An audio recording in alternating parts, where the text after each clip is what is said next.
जय हिंद, जय भारत माता। आज मैं ऐसा दर्द भरा एक गीत सुना रही हूँ आप लोग के बीच। सुन के आप लोग के आँख से आंसू जरूर आ जाएगा। तो चलिए देर ना करते हुए मैं एक गीत सुना रही हूँ। इन पापी पाकिस्तानियों ने जो हमारे देश के सैनिक के ऊपर हमला किए, उसके ऊपर आप लोग गीत पूरा सुने तो ही आप लोग को गीत का आनंद आएगा। बन के दुश्मनावा पापी पाकिस्तानावा ले लिहलस निर्दोष के जनवा होना। बन के दुश्मनावा पापी पाकिस्तानावा ले लिहलस निर्दोष के जनवा होना। सुनी सुनी मोदी भैया हमरो बचानावा हो। सुनी सुनी योगी भैया हमरो बचानावा हो। देती ऑर्डरवा लेती ही जनवा होना। देती ऑर्डरवा लेती जनवा होना।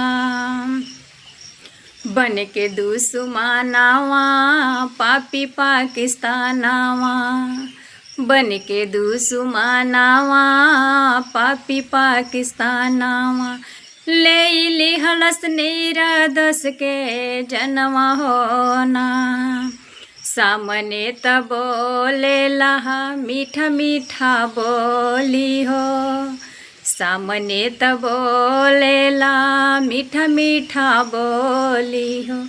अचके में मारी दिहलस सीनवा पर गोली हो। अचके में मारी दिहलस सीनवा पर गोली हो। रोवेली माई बहिनिया अंगना में बैठी के। रोवेली माई बहिनिया अंगना में बैठी के।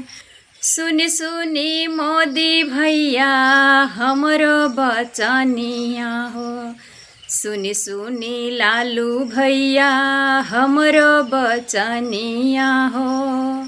सुनी सुनी नीतीश भैया हमरो बचनिया हो। देती ऑर्डरवा लेती जनवा होना। देती ऑर्डरवा लेती जनवा होना। कहलो न जाता मोदी भैया सुनलो न जाता हो। कहलो न जाता मोदी भैया सुनलो न जाता हो। बदला ले ले बिना हमके कुछ ना बुझाता हो। बदला ले ले बिना हमके कुछ ना बुझाता हो। सुनी सुनी मोदी भैया सुनी सुनी योगी भैया देती ऑर्डरवा लेती जनवा होना। बन के दुश्मनावा पापी पाकिस्तानावा ले लिहल निर्दोष के है जनवा होना। ले लिहल निर्दोष के जनवा होना।